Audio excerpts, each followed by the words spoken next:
All right, everyone. Thanks for being here for our first inaugural Media Ambassador Award presentation. Brad Guzan is our first winner. We, of course, thank all you for your coverage all year long, and certainly look forward to more of it in years to come. But the first one, presented by Gallagher, Brad Guzan. Thank you very much. Thank you, sir. Thank you. Yeah, as Chris mentioned, a big thank you to you guys. I know it's not always easy, one, coming out here, but then two, keeping Atlanta United relevant, obviously in the media and the press. And so on behalf of everyone at the club, thank you very much for all that you guys do to help us as a club.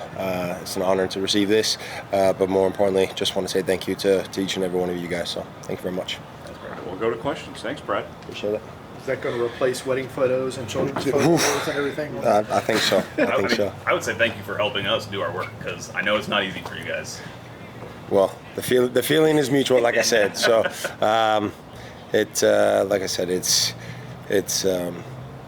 important to have folks like yourselves, because I know when I say this, not every club in this league gets the coverage that we have, and good or bad, it is helping the sport in this city, helping the club in this city, and so, like I said, thank you guys.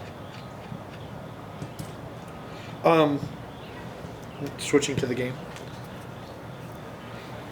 I'm sure you've thought a good bit about the past 5 games and just kind of the not great starts. Have you talked about that with the team? Have you all talked about Saturday and the urgency with which I would think you need to play to try to get that first goal? Yeah, that urgency isn't something new for this Saturday. We've needed that every time we stepped on the pitch. It's obviously heightened that much more come Saturday, and you can talk about it as much as you want, right? We need to have action in terms of what is happening on the field.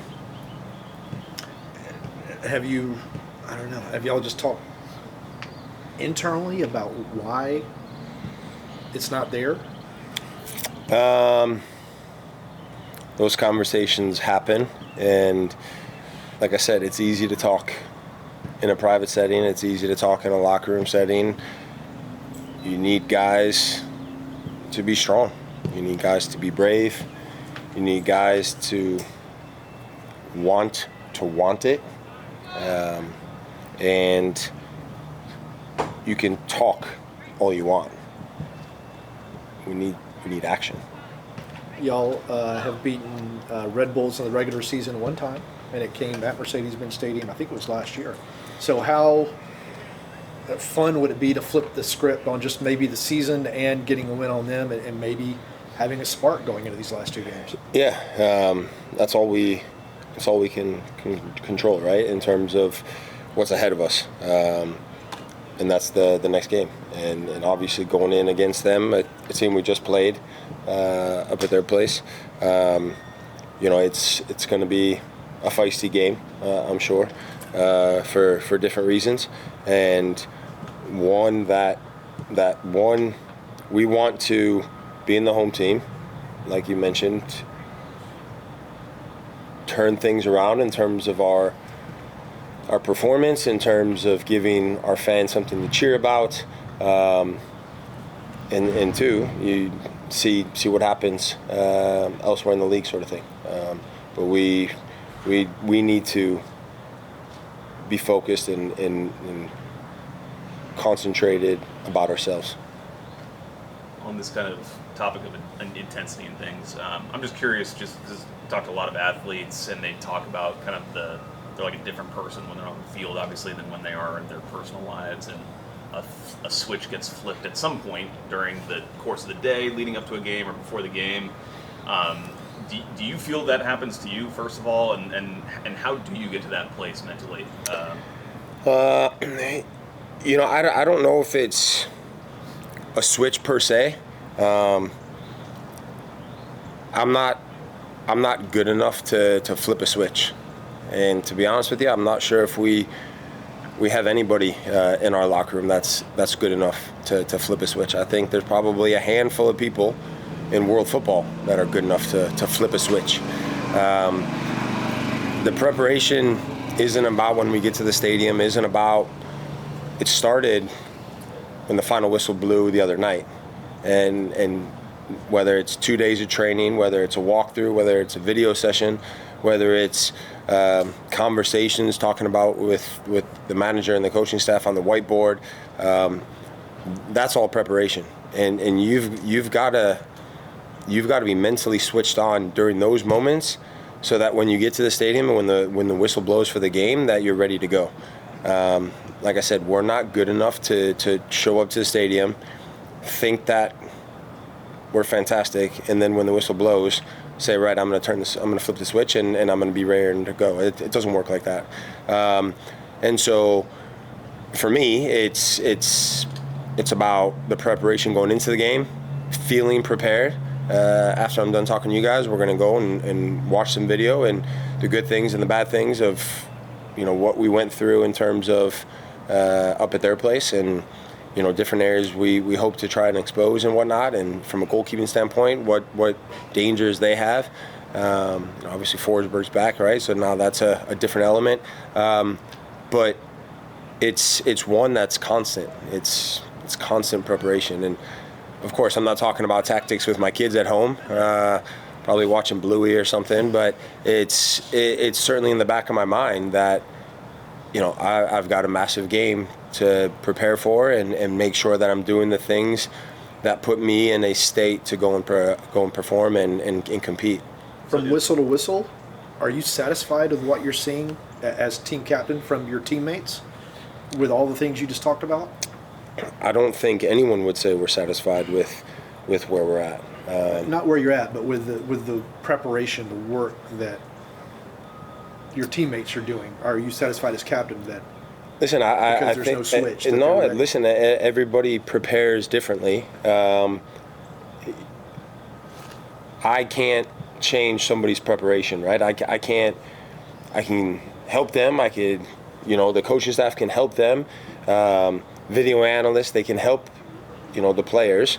But at the end of the day, it's similar to your first question of when we talk and we have these conversations. Well, you need to see action. Then you need to go into the game and do something about it. And so we can prepare. Talk. You need action at that point. Right. Having played so many seasons here with Atlanta, this season particularly, what do you think was needed? What do you think was missing from the team to get to qualify even to the playoffs? Yeah, listen, I've always said that's $1 million question, because if we knew the answer to that, I'm sure we probably wouldn't be in this situation. And so all we can look at and affect is Saturday now, in terms of the game, in terms of how we go into it, how we approach it, and ultimately how we perform. And what's been missing, I'm not entirely sure. What I do know is it's not been good enough from, you say whistle to whistle, but from the start of the year to where we are now. How do you want to see the balance play out in this match between coming out with urgency, being aggressive, but also protecting against their counter? Yeah, like I said, it's bound to be a feisty game, just because I think whenever you play Red Bull, it always has that element to it. The fact that we just played them a few weeks ago, that adds to it in terms of the freshness of that game, and so it's important that we do have urgency. It's important that we come out on the front foot. It's important that we get off to a good start. It's important that we're up for the battle. And when I say battle, I'm talking about tackles. I'm talking about sending a message that we're going to give everything. And you do that with action. We can sit here and stand in front of microphones and say it, but we've got to do it. What I'm not talking about is mistakes, right? Mistakes happen. I'm talking about giving everything we have on both sides of the ball. And so when it's there to attack, we go and attack with everything. When we have to defend, we defend with everything. And we don't pick and choose moments throughout a game when we're going to do one or the other. And like you said, the key word is balance, because they do have dangerous attacking players that can hurt you, especially in a transitional moment. And so that's something that we're certainly going to have to be prepared for. Anything else, Brett? Right here. What would be your message to the fans that are being following the team, even though the results weren't the greatest? What would be the message for them? I would say thank you. I would say thank you in terms of their support, in terms of what they do for this club, and most importantly, what they mean to this club. I know it's not been an easy year, both on the field and off the field. Listen, we hear as players, the conversations that the fans have, and we hear those.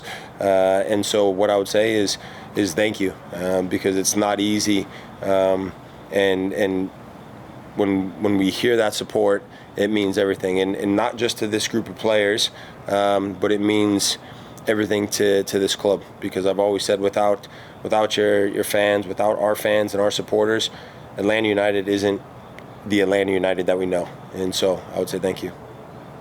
Well, in there. Thanks, everyone. Thanks, guys. Appreciate it.